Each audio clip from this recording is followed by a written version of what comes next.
Nós estamos diante de um novo Brasil. Não sabemos se para o bem ou para o mal, se vai dar certo ou dar errado. A gente espera que dê certo, né? Porque não dá mais para ficar esperando o certo tanto tempo. E o que muita gente tem perguntado é se é prudente, diante de alguma coisa que está se estruturando, abrir um novo negócio. Por isso, nós estamos recebendo hoje aqui o professor Lincoln Firosman, que é coordenador de pós-graduação na FAAP, para a área de inteligência, a área de estratégia empresarial. Vamos saber com ele como é que fica essa história. O senhor acha prudente, professor, partir para um novo negócio diante de algo que ainda não apresentou assim uma firmeza muito grande? Está só no discurso, o discurso está bom. Verdade. Bom, antes de mais nada, muito obrigado pelo convite, é um prazer estar aqui, um prazer poder conversar com vocês em casa também. Bom, a gente está vivendo de fato um momento novo na sociedade brasileira, né? Não só pelas questões políticas, mas um momento onde o empresário brasileiro está um pouco mais otimista com relação às possibilidades de investimento. Por natureza, o brasileiro ele é empreendedor, né? Quando você pega o ranking dos países que mais empreendem no mundo, o Brasil está entre esses países. O problema é que a carga tributária ainda do pequeno, do microempresário, ela ainda é considerável, o que muitas vezes acaba inibindo as pessoas de abrirem o seu próprio negócio. Mas, de fato, o que a gente tem escutado bastante é um otimismo muito grande para se buscar novas oportunidades para o mercado a partir de 2019. O brasileiro é um forte, né? Como o professor disse aqui, tem muita coragem, né, de partir para a luta. Eu tenho amigos que dizem que é muito difícil empreender aqui por causa das dificuldades, muito imposto, muita burocracia. Mas eu vi aí discurso do novo presidente do BNDES, né, que é o órgão que fomenta essas novas empresas, né, ele dizendo aí que vai soltar a grana e que vai botar de volta aos cofres da União 100 milhões ou 100 bilhões de reais ao longo de 2019. O senhor acredita nisso? É bom esse discurso? Olha, eu acho que o discurso, enquanto ele não virar prática, ele ainda, como o senhor mesmo colocou, ele fica só no discurso. O mais importante agora é para o pequeno, para o microempreendedor, para quem quer empreender, né? Então vamos pensar em quem tem uma ideia e quer tirar essa ideia do papel e fazer ela acontecer. O que a gente percebe hoje no cenário brasileiro? Nós somos ótimos para apagarmos o fogo, mas a gente ainda não aprendeu a prevenir o incêndio. E isso se retrata também na vida do empresário brasileiro, que muitas vezes busca empreender, entrar dentro de um cenário, de um mercado novo, mas ele não conhece esse cenário, ele não tem a mínima noção de como é esse cenário. E aí, por mais que você tenha, por exemplo, uma economia com um perfil mais liberal, ajudando esse empresário, esse pequeno empreendedor, se o foco do negócio dele não tiver como palavra-chave o planejamento, dificilmente ele vai conseguir ter a perenidade aí nos negócios. O Temer trouxe primeiro o Levi. Levi foi embora porque não estava se acertando com o governo que sucedeu aí a Dilma. Agora está aí o Levi de volta no BNDES, né?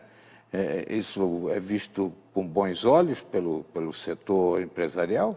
Eu acho que toda a economia nesse início de novo governo, ela é bastante promissora no sentido de perspectivas.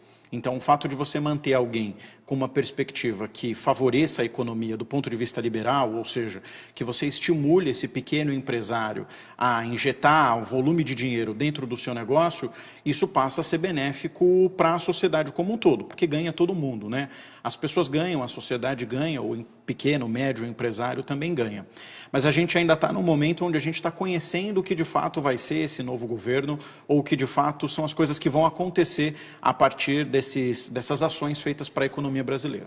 O Bolsonaro, no discurso em que foram empossados os novos presidentes dos bancos, né, tanto o Levi quanto o presidente do Banco do Brasil e da Caixa Econômica, ele disse que é a primeira vez na história da economia brasileira em que um presidente da República delega ao ministro que gere a economia a possibilidade de nomear nomes próprios, né?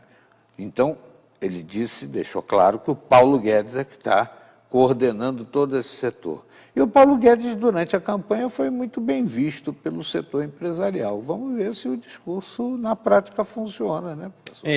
Isso é o mais importante, né? Eu acho que, como a gente, no início da nossa conversa, a gente colocou muito bem, é o fato de primeiro entender quais são as ações que vão ser feitas na economia para você poder melhorar essa visibilidade de como o mercado, não só nacional, mas internacional, vê as ações e a forma como o Brasil pode se desenvolver nos próximos anos, mas é ter, obviamente, aí o controle e a gestão de todos esses itens que estão acontecendo, acompanhando, né? Então, a gente já vê aí movimentação na Bolsa de Valores, as questões que envolvem o dólar, o ouro. Então, tem uma série de outras questões que precisam ser bem observadas para a gente ter certeza se, de fato, vai ser cumprido aquilo tudo que foi prometido. Bolsonaro diz que está certo que vai conseguir atrair investimento externo, mas dentro do próprio país existem capitalizações que permitem aí a formação de novos empregos. E parece, eu tenho a sensação, que esse setor de micro e pequenos empresários é quem mais emprega no Brasil. E a gente tem uma dificuldade grande aí de 12 milhões de desempregados,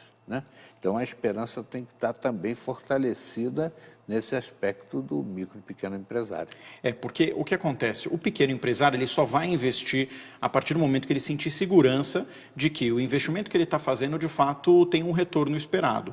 Então, realmente, hoje você tem aí uma grande massa de pequenos e médios empresários que compõem, basicamente, quase boa parte, ou a maior parte da economia, e esses pequenos empresários movimentam aí uma quantidade significativa dentro do cenário da economia nacional. Então, é fundamental, em primeiro lugar, a gente ter uma estrutura muito clara de como vai ser o planejamento desses pequenos e médios empresários para que essas ações possam acontecer de forma mais estruturada. E aí vem a pergunta: qualquer pessoa pode ser microempresário? Mas eu vou lhe pedir que a gente aprofunde a questão na volta da entrevista. Professor, está hoje aqui conosco Lincoln Ferosman, trazendo aí informações sobre esse momento da vida pública brasileira, da vida empresarial e as possibilidades, né, do Brasil alavancar de vez. Vamos já voltar ao tema.